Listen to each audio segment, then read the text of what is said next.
Hello, this video is about networking on the computer.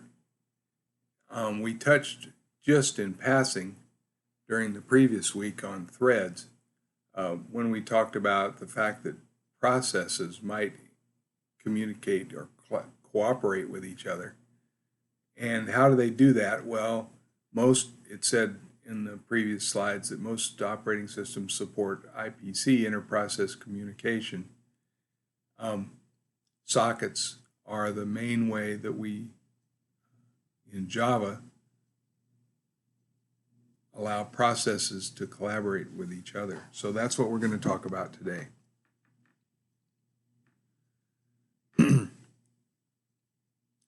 So here's the topics we're going to talk about, and we will stop with application protocols and pick that up with a second video. So the internet, we all know about the internet. It's a bunch of networks, wires, routing equipment, computers, uses a common set of protocols. A protocol is just an agreement between computers or between people who run computers. And my claim is that no one person in the entire world could sketch out the whole internet. The internet has grown. It was started years ago in about 1990 or so as ARPANET, Advanced Research Projects Agency of the U.S. government.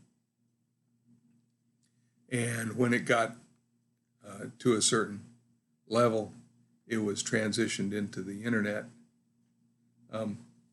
So the internet protocol, again, a protocol is just an agreement between people running computers.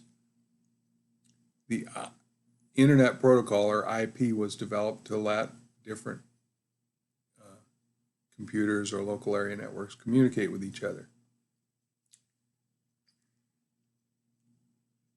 So there's basically two types of information: application data and network protocol data.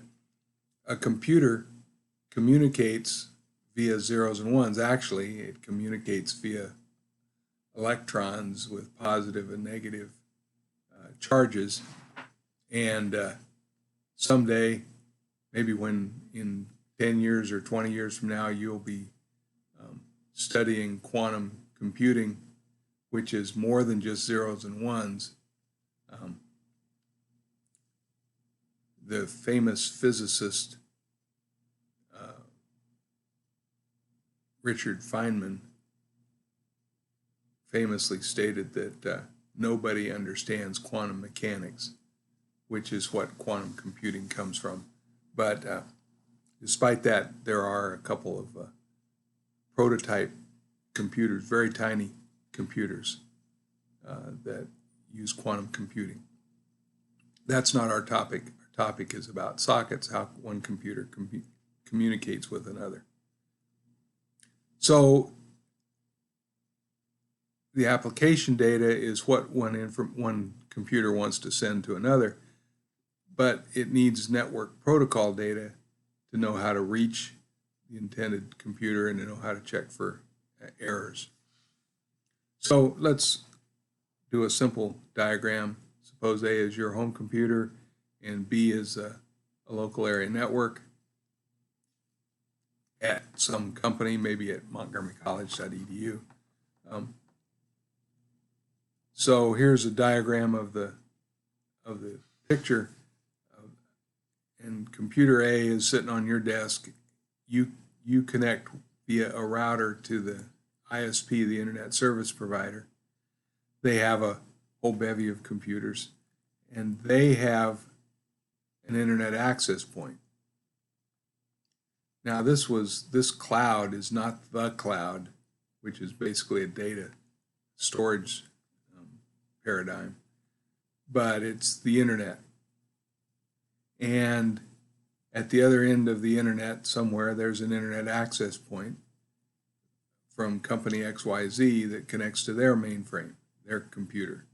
This may be a rack computer with a bunch of computers in it. Okay, so that's in general just the illustration of the connection. So in order for computer A to transmit something to computer B in our diagram, the data that goes across has to be marked with some kind of destination address. So the Internet Protocol, IPv4 actually, has a sequence of 4 numbers. Each number is a byte. And here's an example in digital form. So a byte is a number between 0 and 255. Now, back in the day, nobody ever thought, in fact, I just saw a quote on Facebook that, was his name Thomas Watson or somebody who was a president of IBM in 1943, proclaimed that he didn't see any reason why the world would ever need more than 5 computers, which might explain why IBM is still struggling. But anyway, there are so many computers out there that there are too many addresses if every computer had its own IP address. So instead of that, there's been a workaround lately that, well, in the last 20 years or so, that the IP address of the gateway computer takes in information and then it translates into the local area network computer, so they can basically double dip. And every montgomerycollege.edu, for example, has so many computers on our desktop. Everyone has a unique IP address. But in the last 10 years or so, IPv6 has been proposed and put in place, and it has extends to 16 bytes. Now that's enough address space for every atom in the universe to have its own IP address, pretty much, approximately. So the bottom line is, to send data from A to B, A needs to know B's internet address. So A includes that address in the protocol portion. Now, fortunately for us, the browsers that we use incorporate and figure out all this data. So you could use the IPv4 address, but because of the difficulty of memorizing numbers, we have come up with the domain naming service, which gives a domain name to which then the DNS translates into an IP address. So when A wants to request data from a domain name, it asks the DNS for the numeric internet address, and what it really sends is the numeric address, the IP address. So the IP, the Internet Protocol, breaks up large pieces of data into more manageable packets, about a K worth. And each packet is delivered separately. Packets are numbered. Each packet has its application, its destination protocol, network protocol data, where it's going to. And then the recipient reassembles the data. So now the Internet Protocol, the IP, does not keep track of whether the data was lost in transmission. But there is a higher level protocol called TCP, Transmission Control Protocol. And when we have internet services that need to be reliable, we use TCP IP, and that's a very common service that you may hear about. So TCP, its job is to try to deliver the data, try again if there's failures, and if there's too many failures, notify the sender that the attempt was not successful.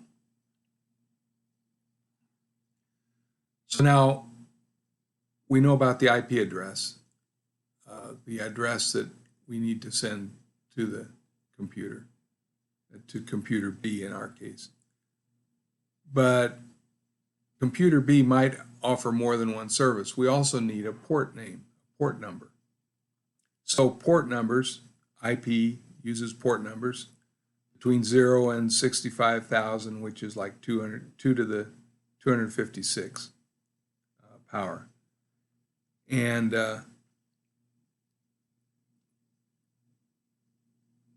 the common, so no computer is going to offer 65,000 services. They'll probably offer a dozen or so. And so the low numbered services are the ones that are in use. Like, for example, web servers usually use port 80, hotmail servers usually use port 110. And so in our programs, when we communicate with another computer, we may choose a port number that's 1,000 or 2,000, whatever. So a TCP packet needs to have the internet address of the recipient and the port number of the recipient. It also includes the internet address of the sender and the port number of the sender so that TCP can get back to it. And by the way, not listed here, it's all the data that you want to send. So some streaming media don't use TCP, primarily because TCP is a little bit slower than just IP. But when you're streaming a video like this one here that you're watching right now, you probably don't care if a certain packet glitches or isn't transmitted because, you know, so you just don't care if it misses, and you would rather continue on and understand the whole video rather than pause and wait for the offending packet to be delivered. So there are ways you could find your local IP address.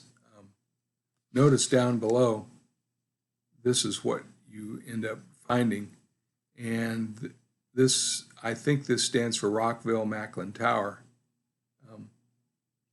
which at one point was where the servers were.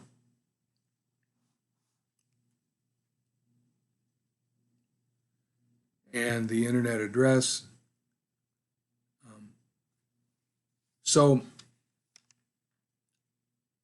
let's talk about sockets. How does so we've talked about in general terms how computers interact with each other and what the protocol is. But how does Java do it? And how do computers in general do it? Well, one primary way that a Java program communicates with another process is via sockets. So a socket is an object that encapsulates a TCP IP connection, and there is a socket on both ends of a connection we call them the server and the client and the server. If the client sends a socket, tries to create a socket with a host name and a port number, and if it can't find the host name, the socket throws an unknown host exception. So after you've set up a socket, we'll see examples in a few minutes. After you set up a socket, you need to establish an in-stream and an out-stream. So get input stream, get output stream are the two streams that the client chooses to or calls to establish the data coming in and the data going out.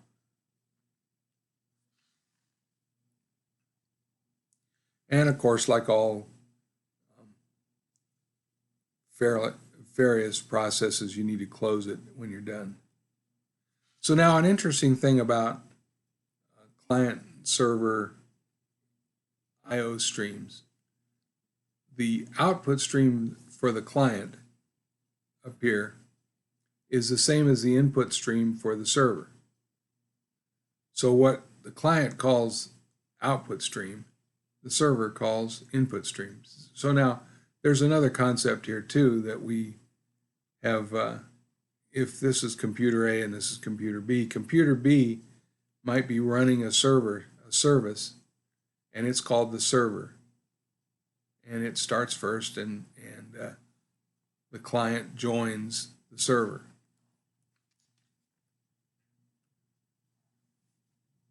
So input stream and output stream send and receive bytes. So that's kind of difficult for us to work with. We probably would want to send and receive text. So we would use a scanner.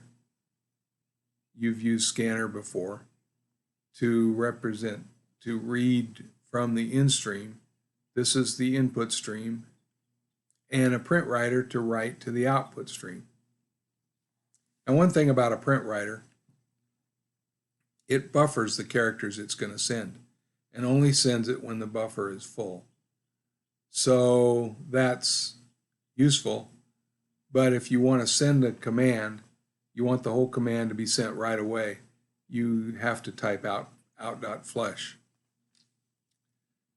Now there's a better way to do that. We'll get to it in a minute. So this is the life. You saw the life of a thread in last video. This is the life of a server and the client. So first of all, the server creates a server socket. And that's a different class than the client's socket. But inside the sockets, the server socket, let's say it's S. It calls s.accept as a method. Now the accept method waits until it receives a client trying to establish a connection with that host name and the right port number. When it does, it can read and write. It sets up the input stream, the output stream, but it remembers what the socket is, that the client socket that tried to establish connection. And then you can read and write, communicate with each other. And then the client normally closes. Now, typically, the server loops back up and goes to the next accept and accepts the next client. But in this case, we just show a straight line closing of the socket. So here's a server side, and notice that this is a different socket type, socket class. It's ServerSocket, and it's called listen. Now this is a strange little feature. If you type 0 as the port number, it will get the next available port. But now, who in the world is going to be co-located with the server, except for us in our lab, in our server lab? You're not going to row across from France and tell them, okay, we got this, we're listening on this port. So there's a better way to do that. In just a minute, we'll show you. Secondly, for print writer, rather than flush each time you send a message, the second argument to print writer can be true, and then it auto flushes. In other words, it automatically sends it. So that was the socket side. This is the client side, and the client is listening on a port, Now this local host idea, this is normally the IP address. It could be a domain name, but there's a special string called localhost that basically points to myself. It points to the same computer you're on right now. And the IP address is 127.0.0.1 for every computer. That's what localhost translates to. So in this case, they didn't take my advice. They used socket 0. ServerSocket says it prints out what he's listening on and prints that down below in the console. And then it waits for the socket, for the client to join, to attempt to join. And listen is the server socket, and accept returns a value of class socket, which is the client-side socket. This is not the client on the client side. This is the client on the server side after it's tried to join. So then get output stream, and we print the date, whatever, and we close the client.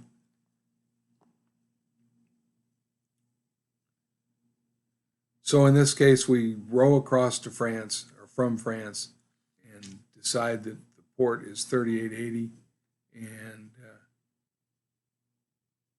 because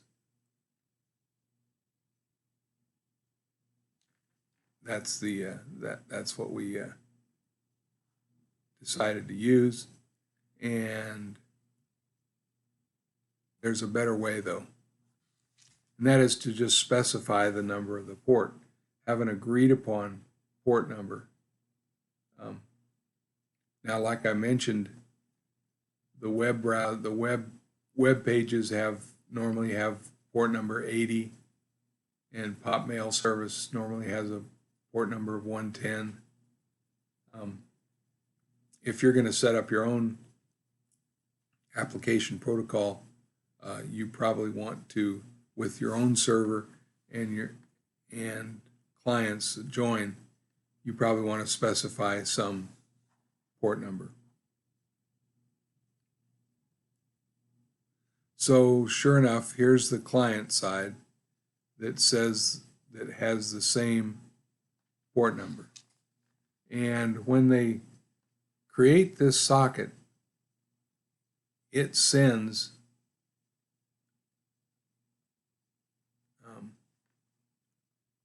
to the server.